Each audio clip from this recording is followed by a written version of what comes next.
going to be taping this, and so it'll be captured. I think you're going to be streaming it also. It's live right now. It's live right now. So if the camera swings back around, you're on TV live. So welcome.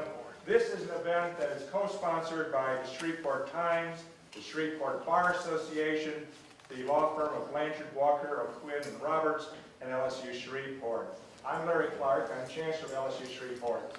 I'm going to be introducing our panelists here in just a moment. The panel tonight, the discussion is going to be on the impact of decreasing funding for the Indigent Defender's Office and its impact on the courts and local judicial system. A few housekeeping matters.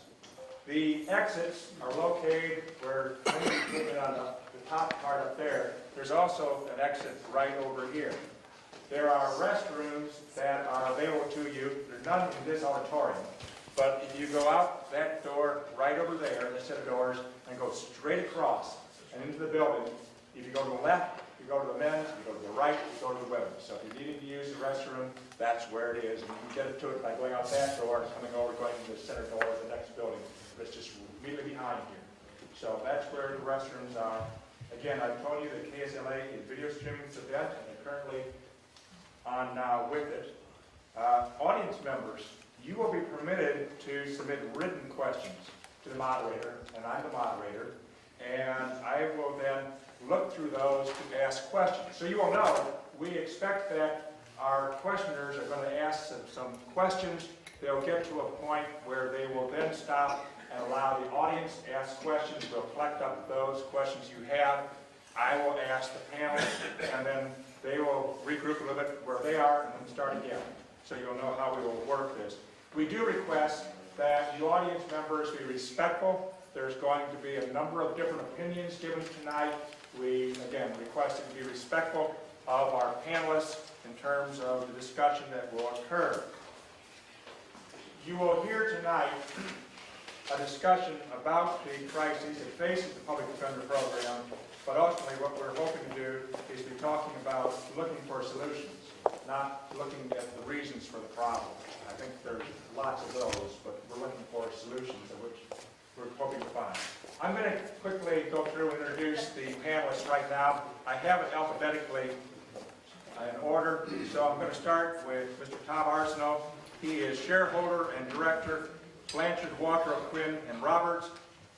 Tom Arsenault has been in practice for nearly 40 years. His practice is primarily commercial law with emphasis on commercial transactions, commercial litigation, but he also has a substantial practice in state and local government law. Mr. Arsenault served on the Criminal Justice Act panel representing indigent defendants in the United States District Court for over 25 years. He received his J.D. from the Paul M. Hebert Law Center at LSU in 1976. From 82 to 1990, Tom served on the Shreveport City Council. He has served on many community organization boards, including Northwest Louisiana Legal Services, now Legal Services of North Louisiana. He is qualified to mediate disputes in Louisiana and Texas. Mr. Mark Cunningham. Mr. Mark Cunningham. He's come, I think, the furthest for tonight's panel. Mark Cunningham is a partner of the prestigious law firm of Jones Walker in New Orleans. Mr. Cunningham received a Bachelor of Arts degree in 1989 from Claremont College, the Pittsburgh College, a Juris Doctorate degree in 1992 from Tulane University Law School, and a Master's in Law degree in 1994 from New York University Law School.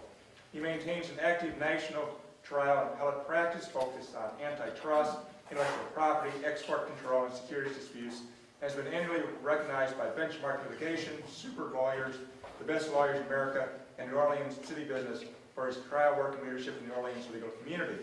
He is the 2015-2016 President of the Louisiana State Bar Association. I might add the 75th President of the association. Congratulations for that as well.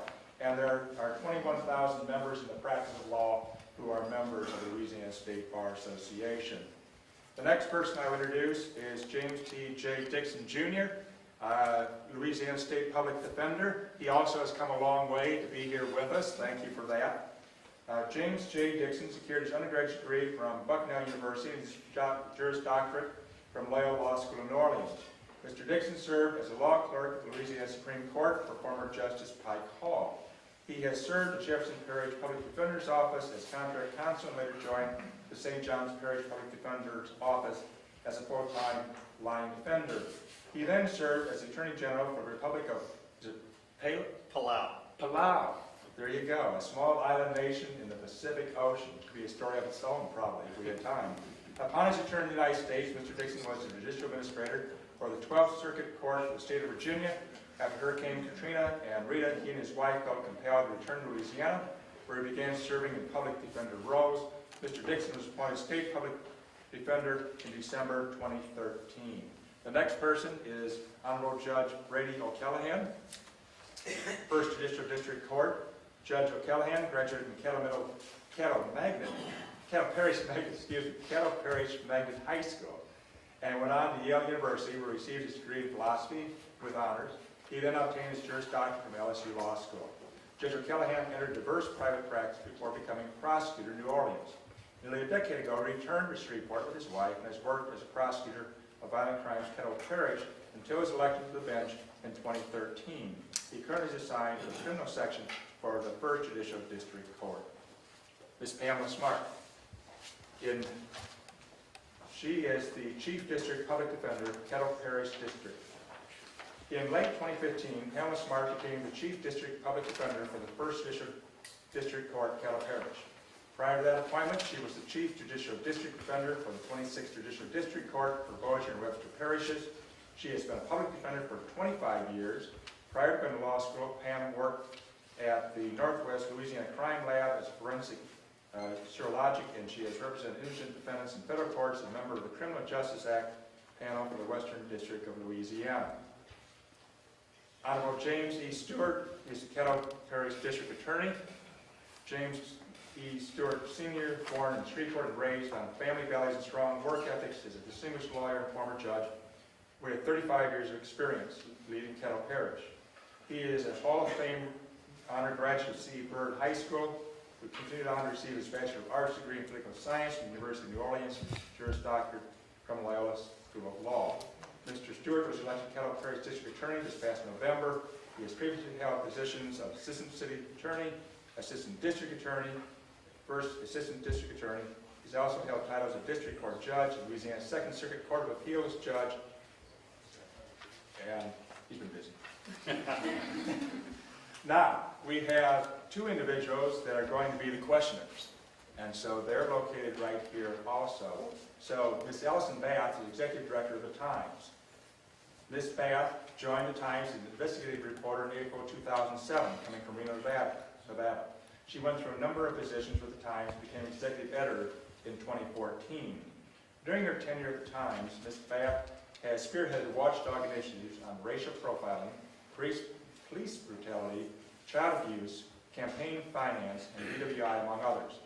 She is a vigorous advocate of open records and open meeting laws. Her work has been cited by government officials and organizations such as the Pennsylvania Law Review and the Pew Center on the States. From 2012 to 2014, Ms. Bath was USA Today correspondent, covering a variety of stories, including corporal punishment in schools and Medicare payment inefficiencies. She also reported on breaking news events, including award-winning stories on Hurricane Isaac and covered the explosion in West Texas and recent case in New Boston, Texas. She was twice named USA Today Correspondent of the Month. Dominique Ben is the anchor of KSLA TV News.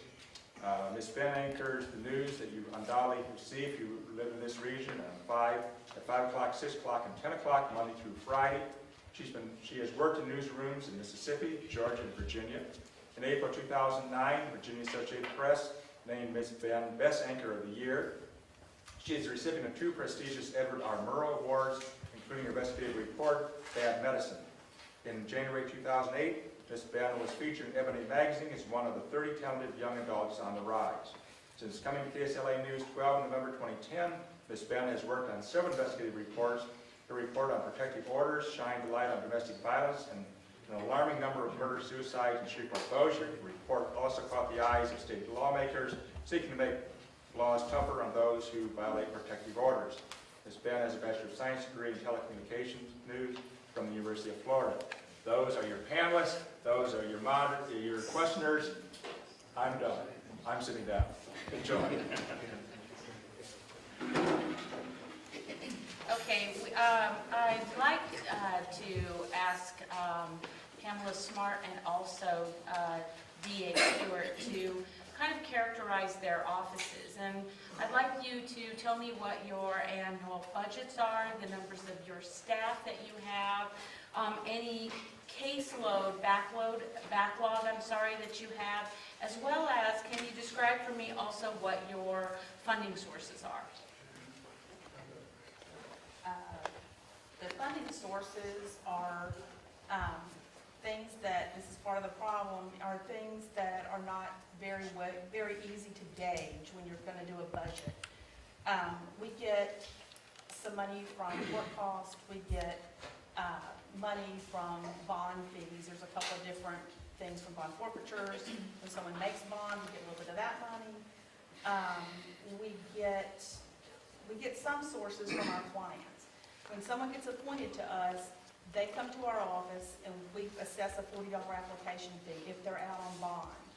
But we represent indigent clients. A lot of times, I mean, some people may think we got $40 in our pocket, but they don't always have that. So that's not a reliable source of funding either. We occasionally get represented or get appointed to people that are partially indigent, meaning they have a little bit, they could maybe go out and hire an attorney, but they may not be able to. And in those instances, we would ask the court to assess a fee to offset their representation. And then we get money from the Louisiana Public Defender Board. How much do you get from the Public Defender Board? I cannot read, because I was not in Caddo when they initially got theirs. So how Our much- budget's for about $3.3 million. And do you have an idea of what percentage of your budget the Public Defender Board? Your financial did not have those numbers for me to It's use. about 54%, So about half of it, a little more than that. a little more. Just remind the Yeah. panelists, you need to project that way also, so the audience can hear, especially in that. And how many attorneys do you have on staff right now? Right now, we are down some attorneys. We have 10 full-time staff attorneys in district court. We have 4 full-time attorneys in juvenile court and 1 full-time attorney in city court.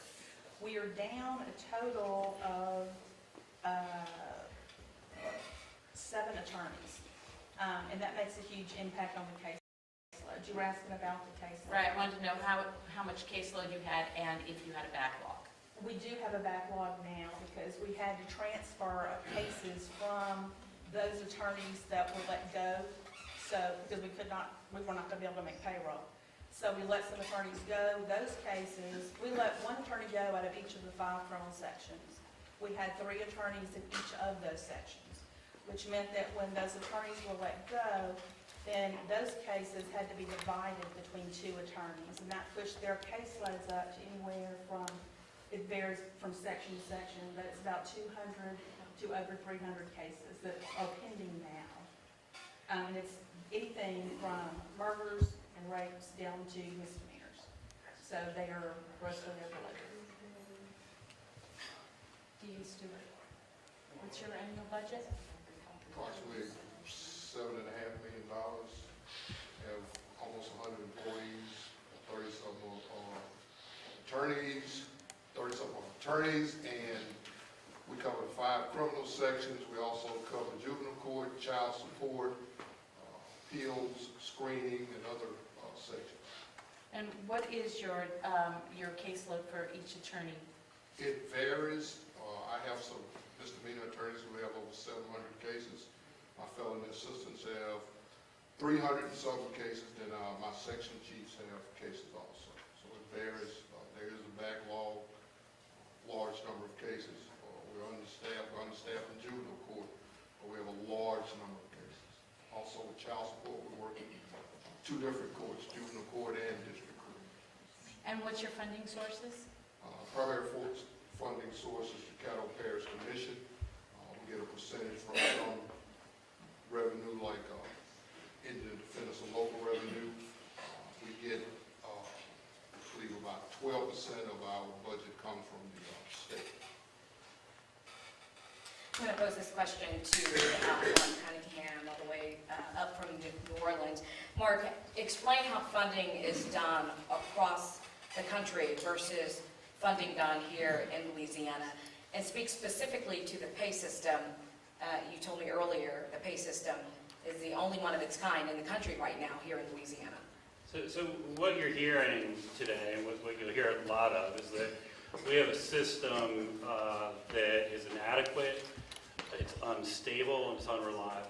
That is the funding for Louisiana criminal justice across the state. And the reason is that it's a user-based system where the vast majority of the money necessary to make all this work comes from local citizens charged with crime who are often the most impoverished people in the community. And so the collection system just doesn't work. You're not going to be able to get blood out of turnip, right? And if somebody doesn't have the $40 fee that they're supposed to pay upon conviction, what are you going to do? Put them in jail? Chances are they're already going to jail.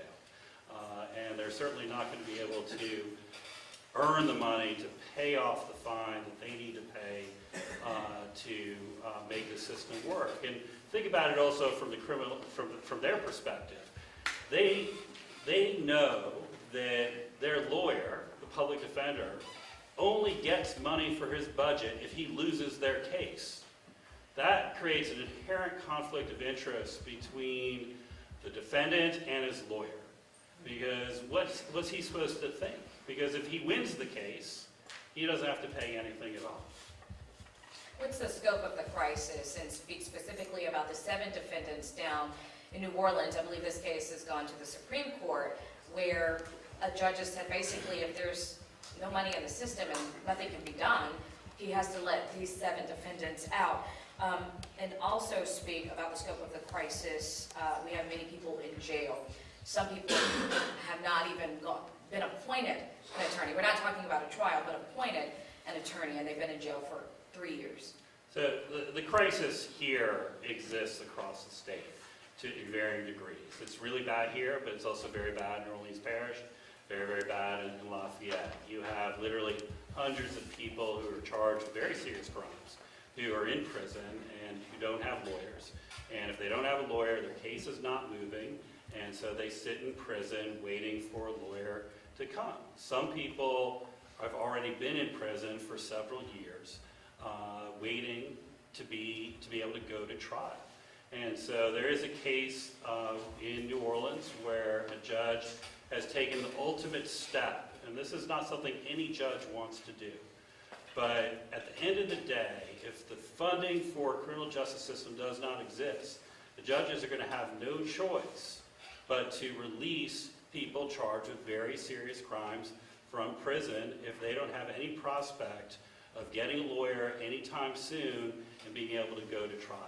And that's bad for the criminal justice system. It's certainly bad for the community. Nobody wants to see that happen.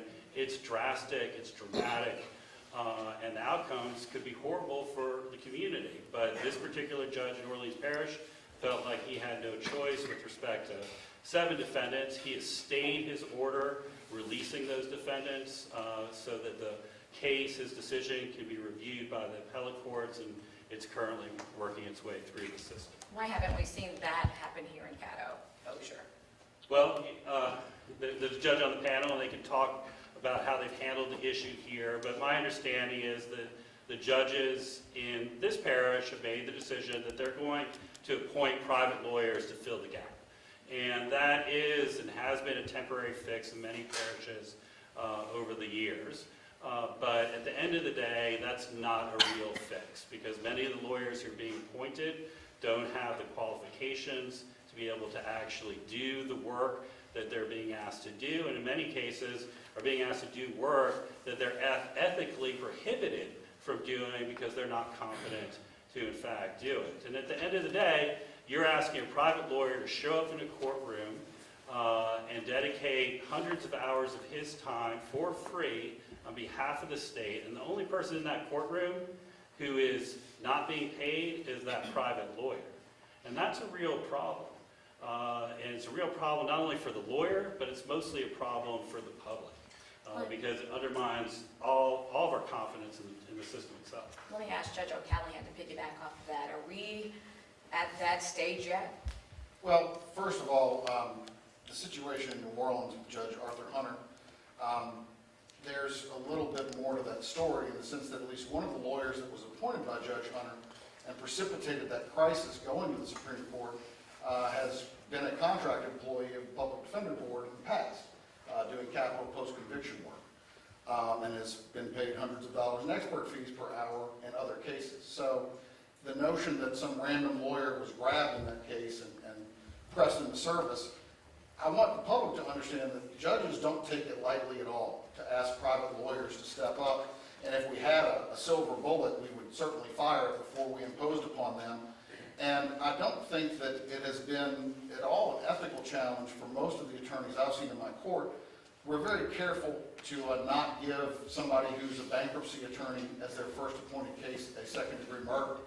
Quite the contrary. And I've had great luck working with lawyers in the community that have some criminal experience saying that they are willing, at least in the short term, and I don't expect them to do it forever, but in the short term to accept those appointments, and they should be applauded for their public service. Now, that being said, one of the other issues is that the state money is meant, in my opinion, to alleviate the pressures that Mr. Cunningham talked about. The notion that it's the local money, that it's these fee payments, which I ordered them to pay to the public defender if they can at the beginning of the representation, so that conflict does not exist. They are supposed to pay an application fee to initiate that process and be traversed, that is, examined on their indigency. If they say they don't have the money, but it turns out they're working, and making a good living and have many assets, then that's when I would consider one of those orders that Ms. Smart talked about. So I think that the system needs fixing, but the state money that is meant to alleviate some of that, and I certainly think there could be more of it, is not always allocated to the folks like Ms. Smart who can put it into the local districts and provide that quality of representation for your everyday person who's challenged with the crime. So since you went there, let's get the big elephant out of the room. And that is that there is, an argument on both sides that the State Public Defenders Board receives about $30 million a year in annual funding, and that a large portion of that, or a significant portion of it, is diverted to fighting capital cases in an effort to fight against the death penalty. So I'd like Mr. Dixon to respond to that allegation. I've heard many things about concerns about money being misallocated to fight the death penalty. Is that what the Public Defenders Board is doing? No. So in the Public Defender Act, the enabling statute, one of the first things that the legislature says is that it is their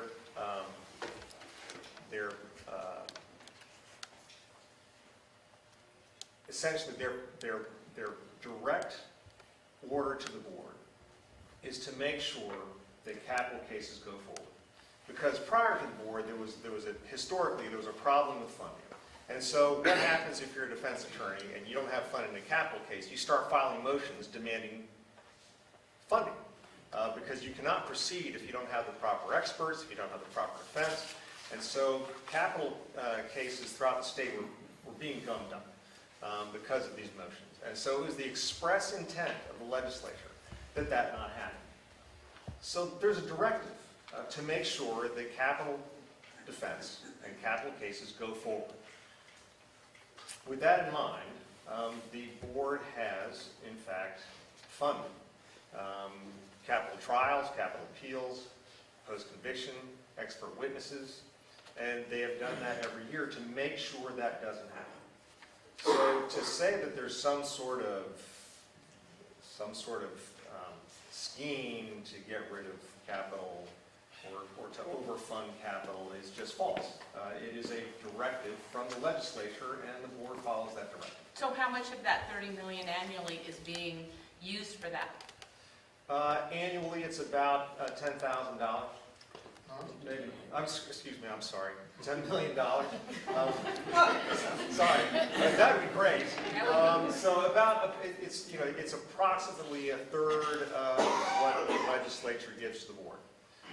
But you have to keep in mind that the money we provide to the districts is supplemental. It's to supplement their local funds. So about 75% of all funding for public defense goes to the districts. And so it's not a third of the entire budget. It's a third of what we're appropriated goes to capital. DA Stewart, would you weigh in on that, please? Says the purpose of the Public Defender Board, the purpose of these guidelines is to effectuate an equitable distribution of state funds to the 41 judicial district indigent defendant boards. Doesn't say anything about capital cases. In 2010, they got $28 million. They get $8 million on capital cases. And when you start talking about who they're giving it to, there are 3: Baton Rouge Capital Assistance and Capital Defense Project, Louisiana Capital Assistance Center, Capital Appeals Project, and 3 other groups. And that's who's dividing the $8 million up per year. Approximately $8 million per year since 2010. And so that's taken off the top. You also got to understand that the board itself has no local representation. There are 15 people on the board. None of them come from the local people at all. There's only one person north of I-10 on the board itself. So the local offices really have no input into how the money is going to come back, and then they get the rest. So I agree. This has been a problem for 35 years, but when they created the board, it did not clear the problem as what the guidelines was. They have a business plan that's not working. So I think you got to look at the business plan also to see whether the priority should be given to capital cases when the guideline says it's to give an equitable distribution to the 41 parishes. So yes, there is, in my opinion, a disproportionate amount of money, considering that capital cases in this state probably make up 0.5% of the total cases in the state. You give 1/3 of the money to 0.5%, and then you're only giving it to a certain group of lawyers who are giving the money. Not everybody. It's not being spread across the state. But Louisiana does have a history of putting wrong people in jail, and in particularly on death row. You have John Thompson that was exonerated down in New Orleans after it was proven that the DA's office had hid evidence. You have the case of Glenn Ford here locally. So where should the funding for those cases come from? Well, I'll show you this one. 2010, they were given $37,879.11 per case. In 2016, even though there were 226 capital cases in the stage, there's now 108 capital cases, which means it's gone down, but they're now giving $86,539.60 per case. Where should the funding for those cases come from? If you don't believe that it should come from the Public Defender's Board, then where should it come from? No. I didn't say it should not be funding for it. I said it's disproportionate, and the intent is for the money to go to deal with the majority of the cases with the local people first. And then you take that 0.5% and you take the money and distribute it, and if you have a problem, you go back. I agree. It's been like this for 35 years that it's underfunded. But I'm just saying the business plan that's set up does not make an accountability of it. And a lot of those groups that give the money Is a capital case as inexpensive to try as a regular case, some of the other cases that they would be doing? It's expensive for everybody. It's expensive for the prosecution. In fact, in a lot of places in the state, they don't even try capital cases because they can't afford to prosecute them. Well, that's because, for instance, when I've asked the local DA's office, and this was before you took office, they refused to honor a public records request asking for the costs associated with death penalty cases. So it's very hard to track those cases, you're right. But my question is that what are the costs to try a death penalty case as compared to a non-death penalty case?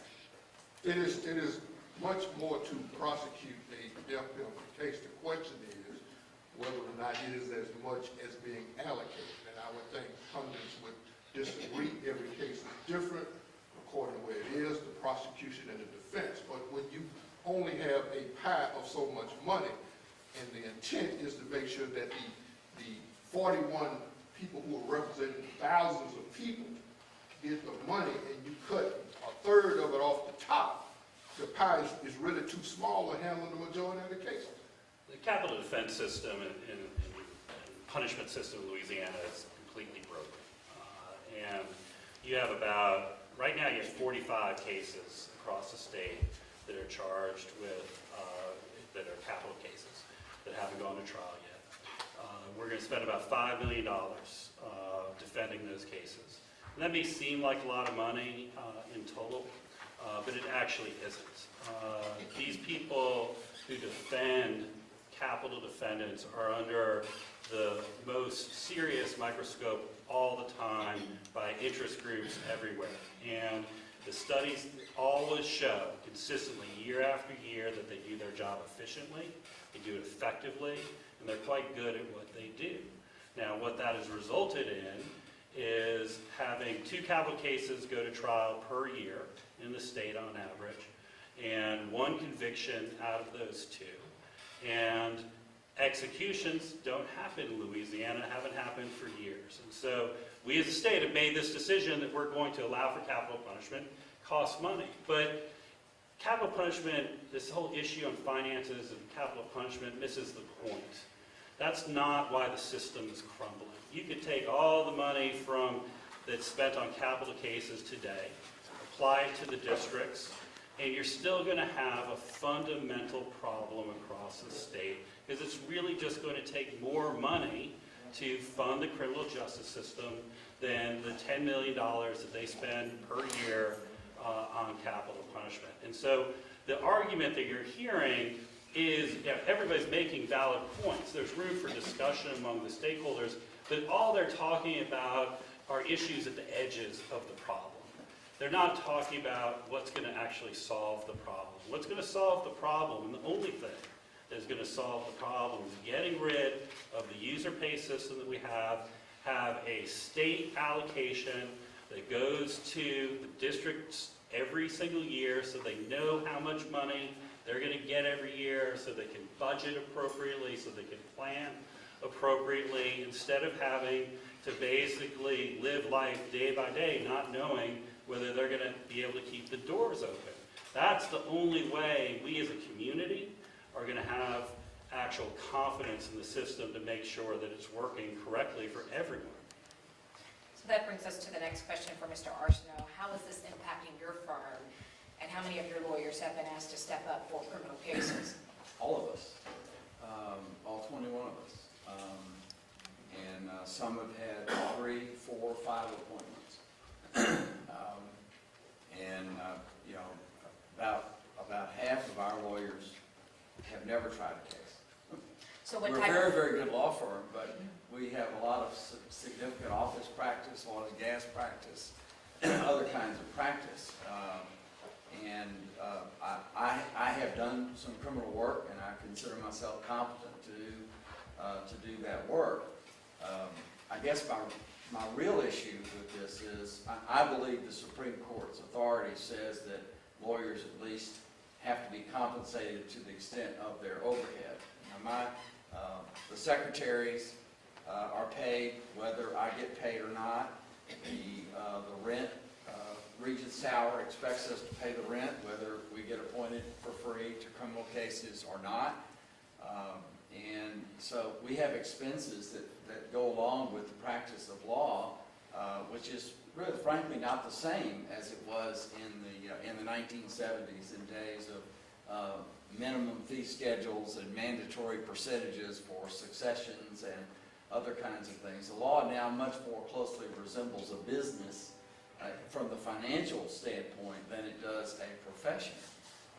But the other point about that is that there are ancillary consequences to criminal convictions.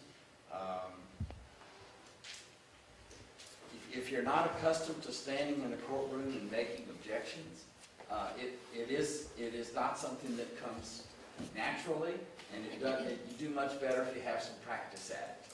So, to tell people that they're going to have a lawyer who has never tried a case before as their lawyer in a criminal case, it may be a relatively simple case. I assure you it's not simple to the defendant. The defendant's freedom is at stake, and that defendant deserves a competent lawyer. In addition, the Louisiana Constitution specifically says that person is entitled to a competent lawyer.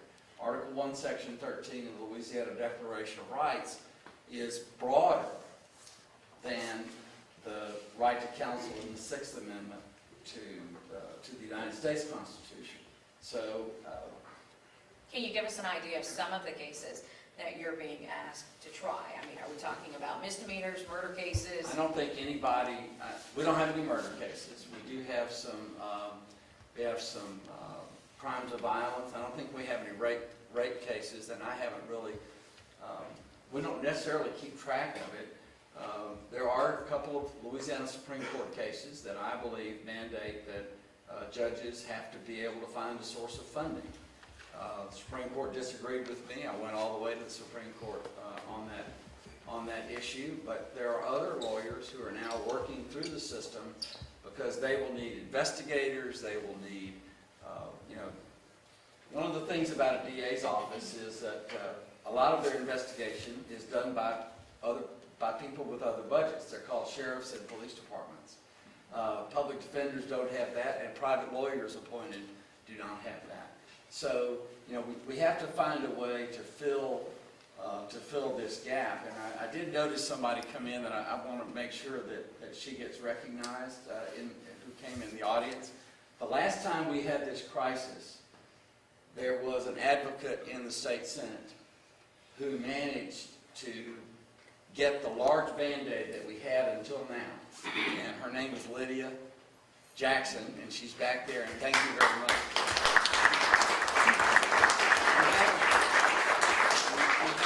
We have not found a similar advocate at this time, and of course the state is in a lot of difficulty. But it seems to me that our first order of business is protecting the rights that the people of Louisiana said in 1974 should be protected. One of those is the right to qualified and compensated counsel for indigent defendants. And we are not satisfying that, and the appointment of private lawyers does not solve the problem. The reason that I have objected is not because I don't mind doing pro bono work. I do a heck of a lot of pro bono work in this community. But the fact of the matter is that if I simply take the appointments, it doesn't fix the system. And that's bad for the public, and it's bad for the defendants, but it's bad for public safety. One of the things that happens when a case gets reversed, for example, because of incompetent counsel, one of the things that happens is you have to try that case again. Witnesses disappear. I'm not talking about people with cement shoes. Witnesses leave the area. They're no longer available. So there's a real public safety risk of incompetent lawyers.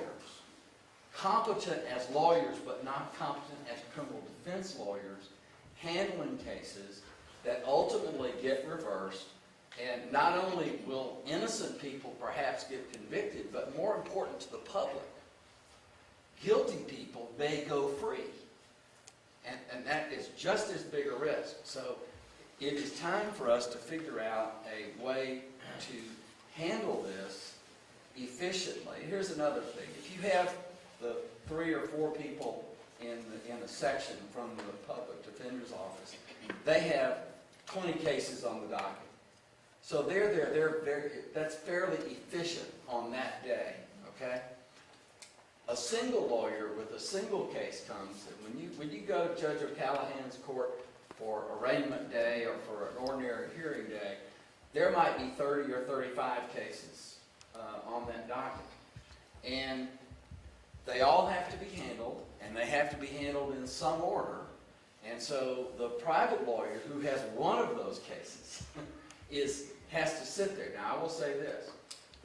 Judge Stewart has done an excellent job since he took office in changing the way that the assistant DAs approach the courtroom and in the order in which they take up the cases. So I want, it isn't that everybody in this system is trying to fight against each other. They're trying to do what they can do. The real issue is, as Mark said, we don't have an adequate system of funding that is predictable so that people like Ms. Smart and Mr. Dixon will have the staff of people competent to defend these folks so that the criminal justice system can move forward the way it's designed to move forward. So Judge O'Callahan, can you speak a little bit to some of Mr. Arsenault's points that he brought up, specifically concerns about attorneys who may not be adequately trained to handle the type of cases that they're being assigned to, as well as also speak to concerns about the number of attorneys locally that are professionally qualified to handle death penalty cases? Well, and the And some second of the part of things your you do, question, yeah. the second part of your question kind of reveals one of the problems. And the exception I would take is this.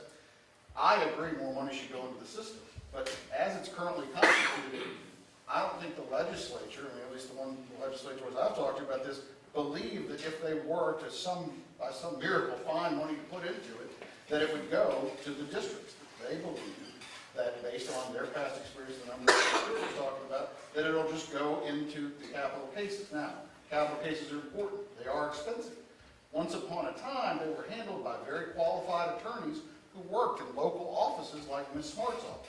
There are several capital certified attorneys that used to be certified that work for our local public defenders board. But at some point, the state board decided that those cases would better be handled by 501c3 corporations set up all over the state who bring 7 lawyers who travel from different places in the state at great expense for every hearing, rather than giving offices like Ms. Smart's more money and asking them to keep handling those capital cases. So that's one tension with the notion that more money needs to go into the system. I agree with that principle. Now, as far as private attorneys, also, once upon a time, as judges, we were entrusted and empowered with the obligation to protect the rights of every litigant before us, and I still believe that's my obligation. However, my authority to manage that appointment process has been diminished by the 2007 Public Defender Act. They are responsible, under the statute, for deciding how that's to be done. So when I'm confronted with a restriction of services notice, that is a letter that says, sorry, we can't do it, I believe the Constitution still obligates me to do my best. I don't have some magical slush fund to start paying the lawyers myself. So I expend a lot of effort trying to find qualified lawyers, to appoint lawyers to cases that meet their experience. So I understand that a lawyer may not be used to being in court, but if somebody is charged with driving under suspension, they have a suspended driver's license, they are facing a possible mandatory, in fact, they're facing a mandatory jail sentence. Now, that's serious. If you were facing jail, you were entitled to a lawyer if you were indigent. But the notion that the complexities of the facts of that case are such that somebody who made it through college, law school, the bar exam, and is making a successful living can't possibly advise that person, especially since Judge Stewart's office has a policy that if you get your license straightened out, we'll dismiss the case or reduce it to something lesser. I think that's kind of insulting to the lawyer to tell them they can't possibly handle a driving under suspension case. Now, when a murder case comes in and the Public Defender Board can't handle it, I have called, I have begged, I have cajoled, and I have so far found volunteers. One other statement that was made, at least in Caddo Parish, to my knowledge, nobody sits for years without a lawyer. They don't sit for weeks if we can help it. Days maybe, because we've got to find those volunteers. But Ms. Smart has helped me in a few cases where she couldn't provide the representation, but she's actually reached out to lawyers and said, we can't take this case, is anybody willing to help out? And again, those people deserve to be compensated for their overhead. Every order appointing a private lawyer is accompanied by an order that they be able to be paid by the state of Louisiana. Now, I don't know where that money is going to come from. It may be like, worthless script. However, I believe that that is an obligation the state should fulfill. But it was handled a lot more efficiently when that obligation was fulfilled by the money going through the public defender's offices regionally. And they provided all the services for the area unless there was a conflict. The local offices used to have 5 attorneys on staff to handle conflict of interest cases. They're not able to maintain that anymore. But all of those lawyers were experienced. All of those lawyers were veteran criminal defense attorneys. And we were able to address those situations at a much lesser cost than things like these 501c3s that do the capital.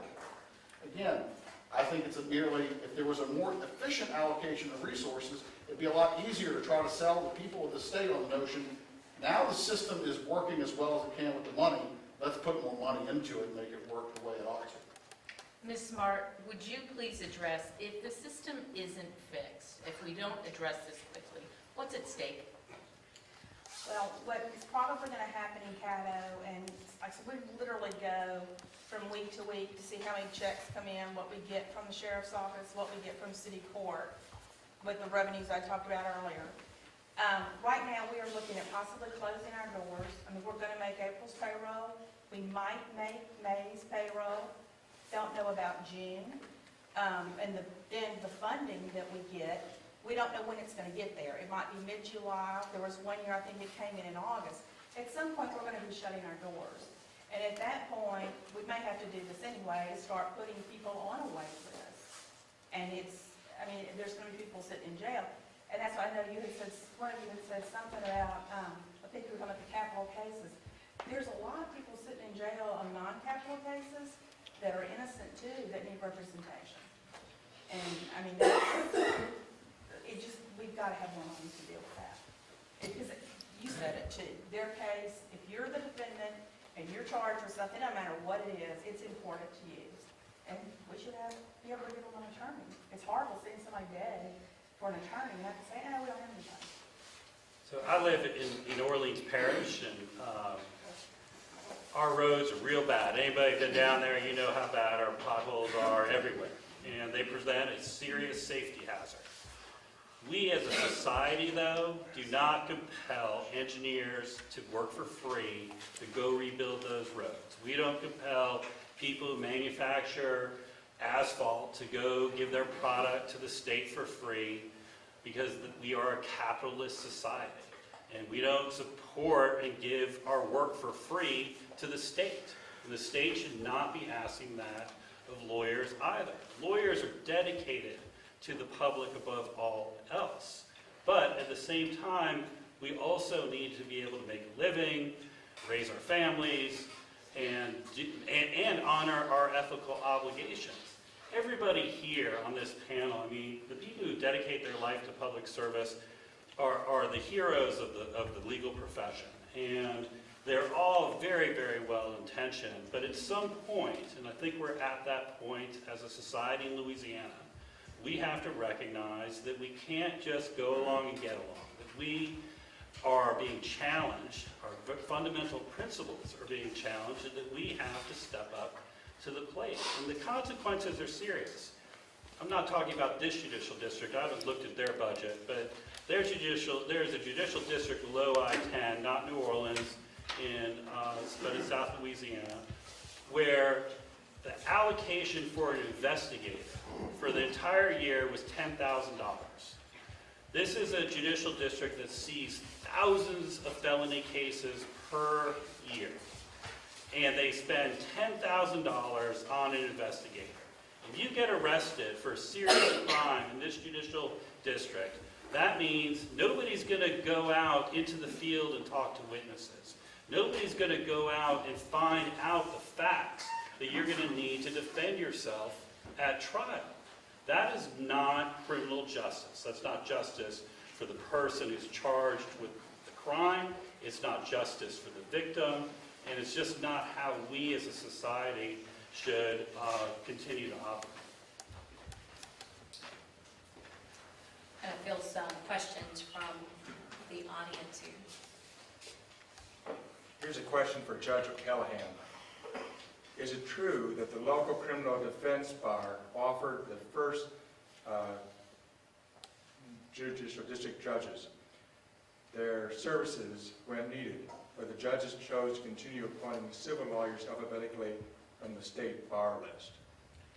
Well, let me explain the situation. We, through then District Public Defender Alan Golden, who's Ms. Smart's predecessor, solicited volunteers from the local criminal defense bar to handle particular types of cases. And we were given a list by Mr. Golden, who I worked with for many years. Unfortunately, the understanding between Mr. Golden and the lawyers and the understanding when the court called the lawyers didn't always match up. And so some people found out that they were on the list without ever having discussed volunteering, but not having done so. So I'm not aware that a blanket offer was made to step up, because quite frankly, our criminal defense bar is very able and very competent, but it's not huge. And so to only appoint those experienced criminal defense lawyers to every case would, I think, immediately overburden them.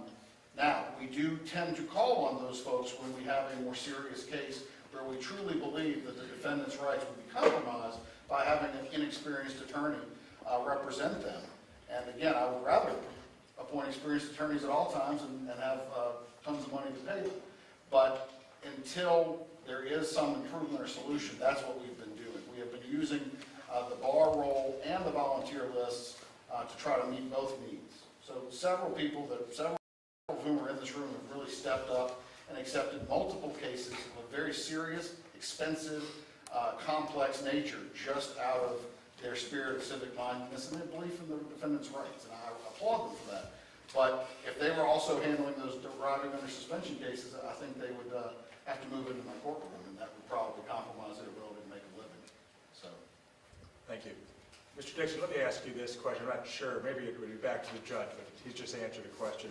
For lawyers appointed in criminal cases, who pays the cost of hiring investigators, expert witnesses, et cetera? So if you're not handling it, and it's with Tom Arsenault talking about that a private lawyer is handling it, then how are these costs paid for the investigators, expert witness, and things like that? Do you know, or is it a question for Mr. Arsenault? No, I can answer that question. Before I was a state public defender, I was the district defender in Calcasieu. And when those situations came up, what would generally happen is if a private attorney was handling the case pro bono and needed an expert, they did what my lawyers did. That is, they filled out a form requesting an investigator. And it would have information as to like the nature of the case, why you needed the investigator, how much their rate was, and how much you expected them to work, how much money you needed. And all that was considered before we would provide that investigator. But all that is based upon the assumption the office has the money to pay for that investigator. And so we budgeted X number of dollars for investigators, and when that money was gone, obviously that became a problem. So when you're dealing with non-capital cases, the burden initially is upon the district defender. But when that district defender has no money, it is the nebulous state because there is no funding. And generally what you would see the private attorney would file a motion in court requesting proper funding for an investigator. And then what really happens is this: the judge will grant that motion, and the attorney then will pay out of pocket for all those experts and for all those investigators, and they will never, ever be reimbursed. I got a CFO who calls me on a monthly basis to ask when we're going to get reimbursed for all the work we've done in cases across the state, and I tell them it's never going to happen. There's a question here asking about mental health costs associated in it. Many of the defendants are in a situation that they need attention for mental health. And simultaneously, while there's not money to help with the defense, there's also not money to be handling those issues as well. Is that linked here? Are those the mental health issue and funding for that linked with this? I'm not sure I I don't understand. think that was my question, and maybe I didn't write it correctly, but what I was saying is because of the cuts to mental health services, like the parish I practice in, the office closed. So it's a rural parish, it's 40 minutes from here. They don't have a way to get to Shreveport. So because they're not getting mental health treatment, they're now my clients. They don't take their medication, they commit crimes, they become incarcerated. So my question is, I think when we think about funding, the lack of funding for mental health also adversely affects the funding for the public defender's office because it puts strains on our offices because our caseload goes up. That is a problem statewide. And you're seeing, not only that, but really nationwide. You are seeing, and I've heard this complaint from a number of sheriffs, that they are now the mental wards. That they are essentially, we are criminalizing mental health, mental health illness. So that is happening across the state. One of the things that we would love to see in public defense offices would be social work, because they're very effective. and dealing with those issues for our clients. Because more and more often, our clients have mental health issues. And I think Pam will back me up on this. Many of our clients may not be legally insane. A vast majority of them have mental illness issues. And so that is always a challenge, and it would be wonderful, and I think that is a part of adequate funding, is I think public defense offices need social workers because of that very issue, because we're not dealing with it as a community or as a society, we're simply putting them in jail. Thank you, I apologize. Oh, that's okay, I didn't word it correctly. So, I have two more. One of them really gets us back to how we're going to solve this. But I want to go ahead and ask this question to Mr. Stewart, and I think I need to put a time limit, and maybe of 60 seconds on a response to this one, because it will become the subject of the evening for the remainder. I'll just say no. Well, in Louisiana, a sentence of life means life. No parole possible. So why seek the death penalty? Doesn't it cost more to prosecute a death penalty case than it costs to keep someone locked up for life? Yes, but that's a question for the legislature. They have made the death penalty the penalty for the most heinous crimes. Grand juries indict, and they charge somebody with the most heinous crime. And the DA has to proceed, although we are reevaluating each case. And if you look at the numbers of death penalty cases have gone down almost half as many as it was when the board was created. But the spending to defend them have gone up twice as much. That doesn't make sense to anybody. So to answer the person's question, there are fewer cases being charged with first-degree murder now, and that number continues to go down. All right, I'm going to move us on, as I say, but I think that could probably take more conversation across. Let me come back, and I think this question gets us back. Given the sad state of Louisiana's finances, what are the chances that our public defender system will be properly funded anytime soon? Let's come back to that, and I'd encourage the panel also to think about what are some strategies that we can solve this with. What are some of those? I had really the pleasure to participate in a forum like this in Baton Rouge about 4 weeks ago by LPD, and one of the people who was in the audience was I don't remember frankly whether he was a sitting district attorney or a former district attorney, but he was from a rural parish, a smaller population than Caddo, and what they were having success with was assessing the actual ability to pay. A difference between being able to go out on the open market, so to speak, and hire a defense lawyer versus if you're provided a lawyer, is there some sum that you would be able to pay to contribute to that? And I thought that was a fairly thoughtful idea. It apparently would work. Now, there's a big difference between one or two defendants a day showing up in court and the kind of court that Judge O'Callahan has or that the judges in the criminal district court in New Orleans have. But a thought that I had is if that were possible to do, would it not support itself to have a magistrate who would make that determination so that more funds, someone might not be able to afford $3,000 for a private lawyer, or $5,000 or $7,500 retainer, but could they pay $200? Could they pay $250? I actually, this is not the field that I normally am in, but I actually thought, well, what are the obstacles to that?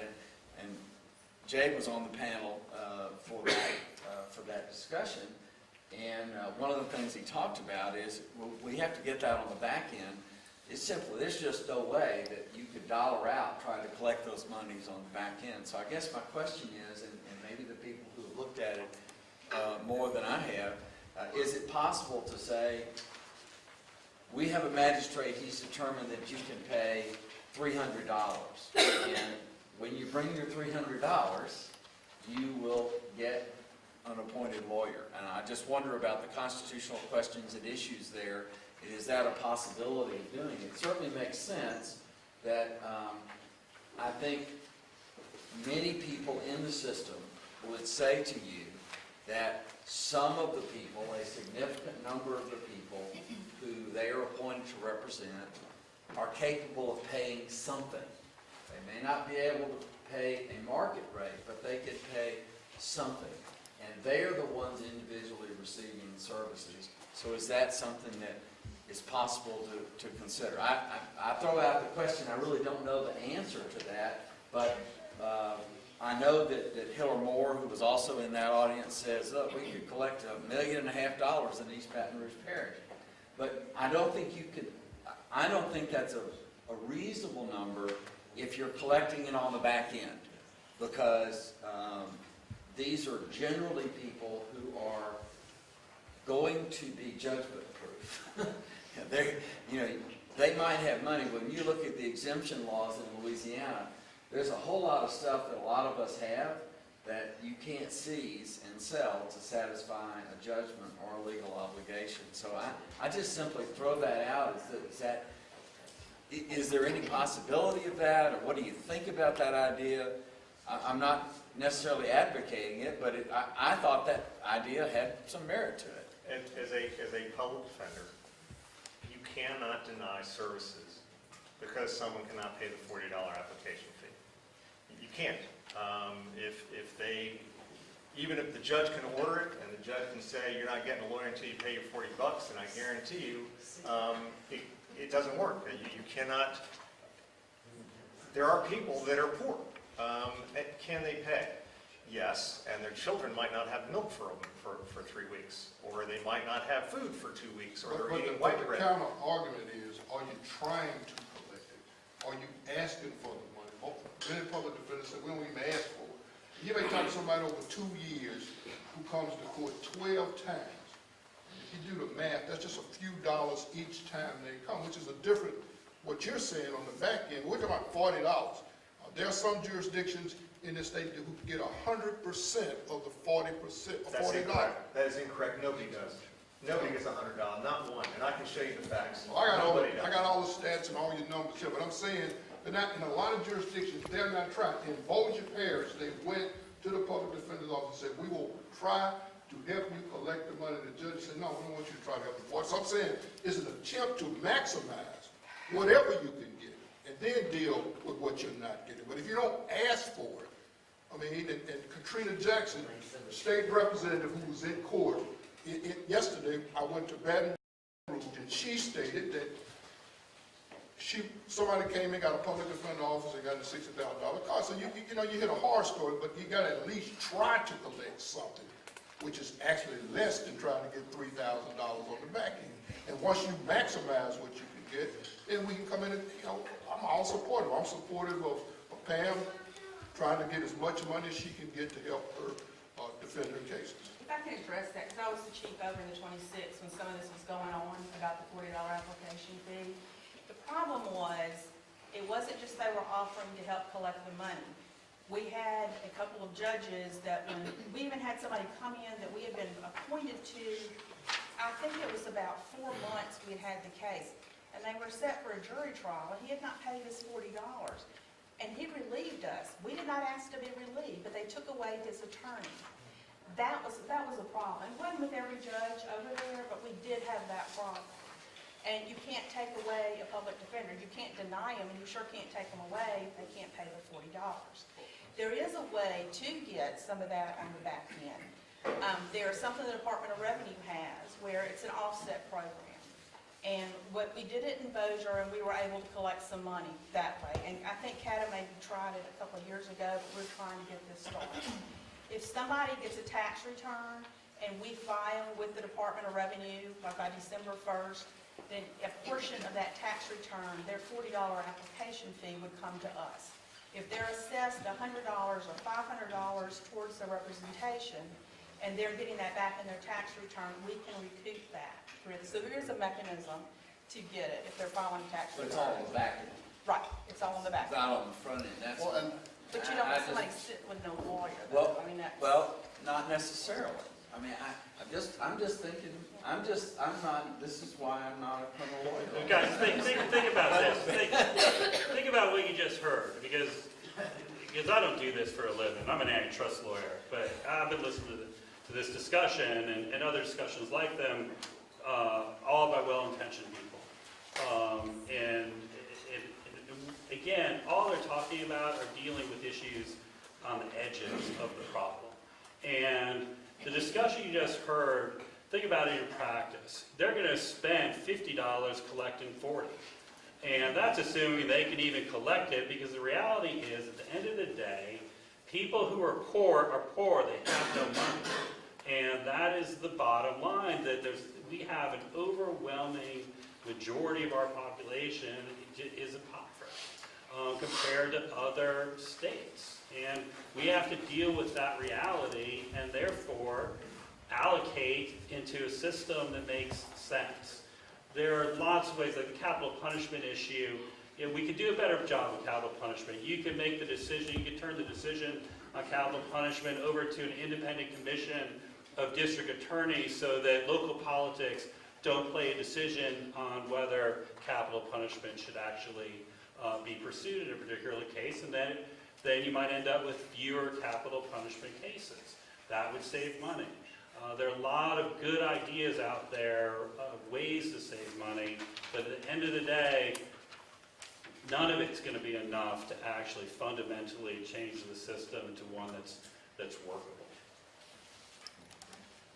Well, and I believe that until more of the say in how these systems are delivered, how these services are delivered, is put as close to the people who are actually providing those services, we're going to keep having that problem. I have a lot of respect for Mr. Dixon. I know he's done the job. At the same time, on the board right now, there's 4 law professors that I don't ever see at any criminal justice discussions. They're, all 4 law schools are in South Louisiana. I don't know what they think they know about how we do things in Caddo Parish, but they haven't ever come to look. So until the district defenders have a huger voice in how these systems are administered and how the funding decisions are made, and they have autonomy, so that there's not some centralized commission looking over their shoulder. And we've had cases where the board has sent letters to judges in active cases telling the judge what he ought to do. Now, that's prohibited, but it happens. That's the state board saying, we don't trust the individual lawyers that the district defender has hired. We're gonna hop in there. I don't think things like, I think that what Mr. Arson has suggested would be great, but who's gonna pay for the magistrate? That's another position you gotta have. And all the back-end funding and all these user pay things are ways to defray costs, but they cannot sustain the system because they are unpredictable. And that's what Ms. Smart has said. So I think we do need to have greater resources. But the notion that the system is broken and there's a misallocation, let's put more money in it before we fix that, seems to be out of order. I think we need to fix the allocation. I would say so the district defenders vote, but they're ethically prohibited from both being on the board and being the district public defender, which, I don't understand the ethics of that, but I'll study that another day. But as close to those folks as we can get in making these decisions, because they're the ones that are sitting across from that person that doesn't have the resources, can't go hire a lawyer, has no idea what's happening to them. And, I think that we all care about that. It's easy to say we do, but, come watch my court when I'm collecting fines and costs. You don't see inmates getting hauled out of my courtroom. Well, if it's probation day and they've committed new crimes, you might. But if they don't have the money for fines and costs, then they don't have the money. And all I say is, come talk to me about what your situation is. If you're making, $25 an hour and it's just you got the money. But if you're bringing me, I have people bring me their bills, they bring me their pay stub, and I say, you're right, you can't pay. And you've done everything you can. And, I waive their fees sometimes, which I'm not really supposed to do, as I just said on TV. But, that's the reality of the system. I think the Constitution empowers me to do it. But we gotta get some of it from the people that can pay it and just don't, because hey, free lawyer. And then we need to fund it properly, but that funding has to be managed by the people in the trenches, the people making the daily decisions, the people like Pam who have to try to make do and provide that service on a daily basis, each day, all day, every day, as one of my friends would say. I think this is a perfect opportunity, and I think some of you touched on it about the solution, what needs to be done. And I want to ask each of the panelists, we can begin with you, Mr. Cunningham. Well, I agree with Judge Callahan to this extent. And this is a positive point. Discussions like this have been going on over the course of the past year among all the stakeholders. And there is consensus, for example, that the district defenders ought to have a greater voice on the regulatory board. Where there's still division is that some believe that the district defenders ought to be on the board itself, where others recognize that that would destroy the independence of the board, which was why the board was created in the first place. So you do need to continue to have these discussions so the stakeholders can fine-tune those problems or address those problems that can be addressed under current circumstances. At the same time, however, we can't give up trying to change the system altogether and seeking fundamental change, and that you do through the political process. And thirdly, we have to actually pay attention to the problems that are going to arise if we don't deal with this issue ourselves. Because if we do not deal with this issue through our political process, what is going to happen, and it's already in process, is that the federal government, either directly through the Department of Justice or a federal judge, is going to intervene and say how it's going to be done in Louisiana. And I think we as citizens of Louisiana would prefer for ourselves to make those kind of decisions rather than having the federal government make them for us. But the Louisiana, I can tell you, is a focus area for the White House, is a focus area for the Department of Justice. The entire nation is watching us, and I think we have the opportunity here to actually get things right if we all work together and seek consensus. Mr. Dixon. So, state funding has been very consistent over the last 6 years. And in 2010, the board realized there was going to be a funding shortage based on the amount of money we got from the state and the amount of money that's being raised by the districts. And we foresaw that there was going to be a problem. We went to the legislature in 2012 and asked for an increase from $35 to $45 for every single conviction in the state. That's a 28% increase. And we walked away thinking 28%, let's see, on 33 million, that's $8 million, problem solved. What has happened? And the reason we're in this jam is because at the same time we got that increase, local ticket filings have been plummeting. They've dropped 30%. They've completely erased any gain we got from going to the legislature. So we're right back to where we said we were going to be in 2010. We're back to that, the local funding stream that does not work. That needs to be fixed. Because as long as you have this funding source that's inadequate, unstable, and unreliable, we're never going to get out of this mess, ever. It doesn't matter how you allocate insufficient funds, because they are what? Insufficient. If you don't have enough money, you don't have enough money. It doesn't matter how you smear it around, the system's still going to fail. And until we fix that, we're right where we're always going to be. We're going to have these discussions. We need a permanent fix. Mr. Arson. Well, first of all, even though you're at the margins, it isn't as though you're funding from the beginning. You have a gap. You have a gap, and that gap needs to be filled. And I agree with Mr. Dixon. That gap needs to be filled from the state budget. And when you consider, in a way, you could almost look at it this way. There's such a huge hole in the state. Why don't we plug the one that's constitutional?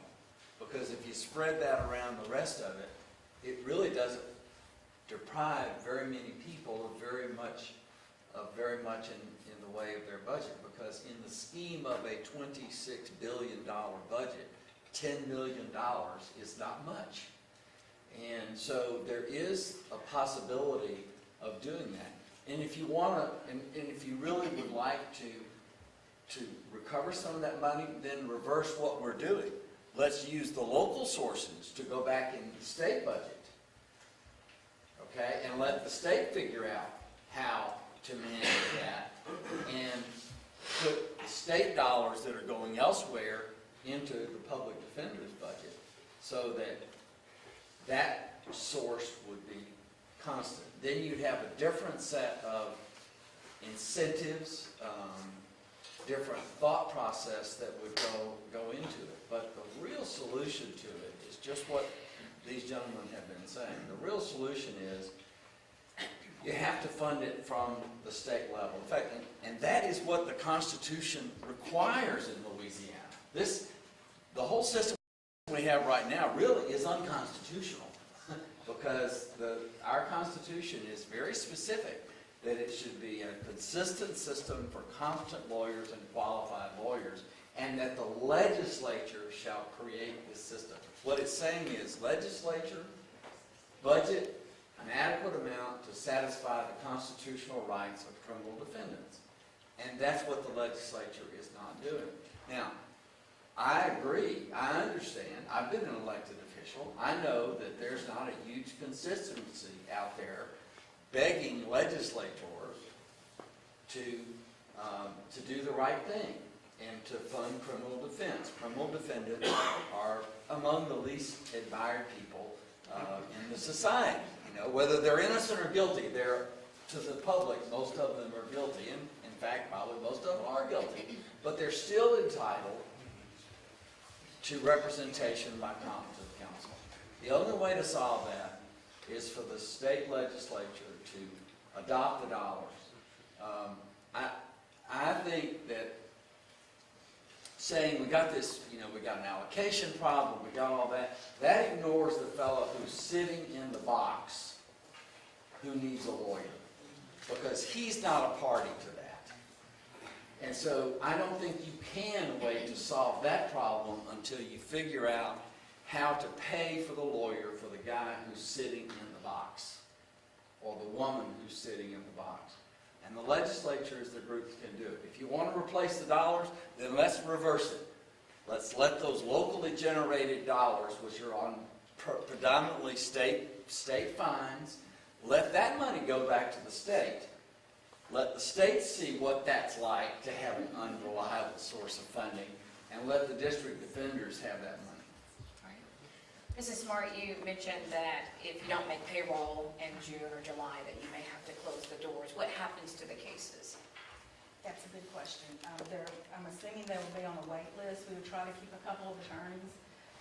Obviously, the people that are incarcerated would take priority over anyone who is out on bond. And I don't even imagine what this is going to be like in the court system. I mean, it's horrible. We've cut Westlaw, we've cut all kinds of stuff. And we can do all that, and we keep doing it, but I still don't know how to budget. I mean, it all boils down to, you don't have a clue what I'm going to have, if I'm going to make it. I don't know if we're going to make payroll. I mean, we might, but I don't know. And cutting Westlaw and things like that, that's a Band-Aid. So what is the solution? I don't know what it is. I do not have, all I know is about 20-something years ago, I was at a seminar, I think it was in Chicago, and they had prosecutors and they had defense attorneys there. And I remember hearing about a system where everybody in civil service, didn't matter what you did, it was all on the same pay scale, it was all level playing field. And I thought, well, maybe Louisiana's going to get there. We're still not. So I don't know what the answer is. I'm hoping somebody can come up with something. We need money. Judge O'Callaghan? Well, I do think that more money would help. I do think that putting off the allocation issue till after you add money is sort of like telling your kid that he's spending everything on sweets. So here's $50 instead of 20, and maybe then you'll buy some nutritious food. I think that fixing those allocation issues would give us the time to step back I think that involving the local defenders, however we can make that happen. I realize there's a conflict with Pam deciding how much money she gets at the state level. But if we can give them a bigger seat at the table, because it is that individual who just got arrested, doesn't understand the nature of the charge, and wants a lawyer to come see them as quickly as possible.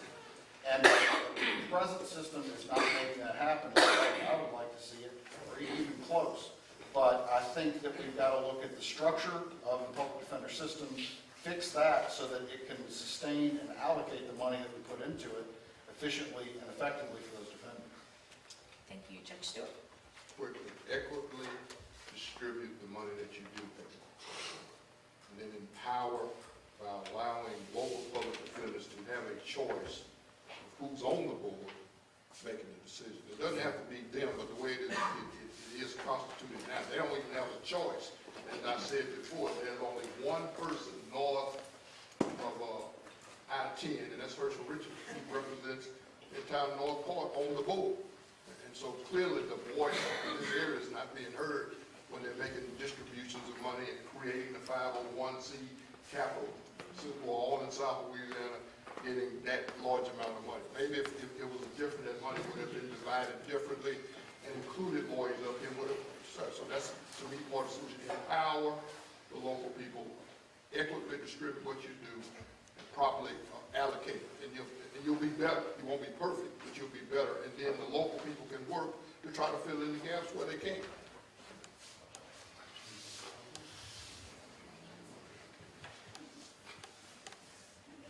We have time for at least one. Let's do one more. Here's a question from the audience. How can we reconcile the appointment of private attorneys with zero criminal competence with the ethical obligation to impose on attorneys to not undertake matters, i.e. criminal matters, that they are not competent to handle? Judge O'Callaghan? Well, I've only had one person come into my court and say that they did not, on the record, believe they were competent to handle the shoplifting misdemeanor I've appointed them to. And when I asked them about their background, and when we discussed the facts that the state was alleging, not the facts that they actually would be, they quickly realized that they had the requisite skills. Now again, I don't think, in the 1950s, they appointed bankruptcy attorneys to handle capital murder cases. That's atrocious. If you ever read In Cold Blood by Truman Capote, the lawyers in that case were two guys that just happened to be at the courthouse that day. I'm not suggesting a return to that day, and if I didn't have to appoint anybody, I'd much prefer that. It's not a fun call for my assistant to make, or for me to see people in court and say, yeah, I'm sorry, you're here on Tuesday and you had other things you could be doing to make money. But I don't think that most of the appointments, at least I'm practicing in my section, are placing anyone in an ethical conundrum, because we do have expertise to assess the complexity of the issues in a case. And if I feel that someone is in over their head, and they bring that to my attention, after trying, after reading the police report, after meeting their client, if they come and they say, you know what, I can't get into attorney-client, but I'm just in over my head, that's the time where I will look for a different attorney to handle that case.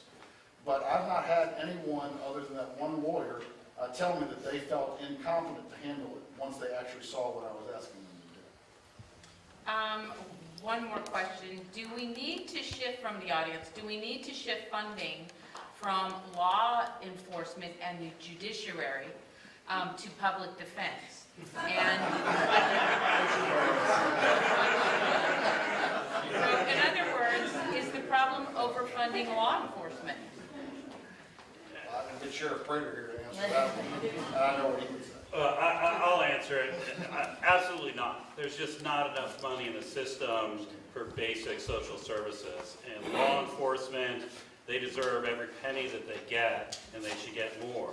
But by the same token, the entire system works only if everybody is properly funded. That includes the district defenders, it includes mental health workers, it includes social services. If we do not have a holistic approach to the problems that we see in the criminal justice system, we'll never, ever be able to address them in any meaningful way.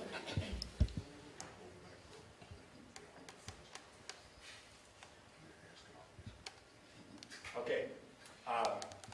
We have have two comments from the audience, and you can weigh in on them if you'd like. And One we have a says, 2-minute warning. and so- we have 2 minutes. I have been on the local board before. We had the state board and on the state board. In my opinion, giving authority to the local indigent defender or public defender chief is not the answer. I strongly disagree with it. I've practiced in both systems as well, and all I can tell you is that the issues I remember, and there were funding issues, I'm not saying the old system, I'm not suggesting a complete return to that, but the old system, the issues tended to come on the highest significance cases, where they were clear and easy to see. If you need an expert from California for a capital defense case, because they're the only person with that expertise, and the money's not there, that's an issue that you can address clearly, a judge can look at, the Supreme Court can look at. But when you've got 600 people that don't have a lawyer because that money's off somewhere in a 501c3, there's no easy fix to tell each of those 600 people, sorry, but they've got that money set aside for the expert from California. And Judge Stewart, maybe you can weigh in on this statement. Part of the cost of prosecution is the cost of defense. The burden on the state to provide for the defense should be enforced before the case and the incarceration can continue. What's the question? It's the statement. Could whoever on the back row ask the question, please clarify, I don't understand what you're saying. What I'm saying is the judge in your honors was correct, or at least the people that can't be provided the defense. And that will bar the legislature into providing the money. The burden's on the state, not on anybody else. When you say state, you mean state legislature, not the state of Louisiana as represented by the DA. Well, So the burden's on the district attorney to provide defense money. exactly. The district attorney's office lobbies the legislature heavily, I understand, to reduce the amount allocated to No, that's not true. That's not true at all, Jared. And to say that it's my burden, I mean, that's a clear conflict. To me to prosecute and provide money on the same time, that doesn't make any sense at all, what you're saying. In a civil case, I've got the money before I can get an expert appointed by the court. I've got the money if I'm anything. And I think now that we're at the 8:30 hour, which we were going to be ending, I think what it does is to show that there are many issues surrounding this whole case, that case with the discussion here. But I thought our panel did a really good job tonight of attempting to help us understand those issues. I thought our questions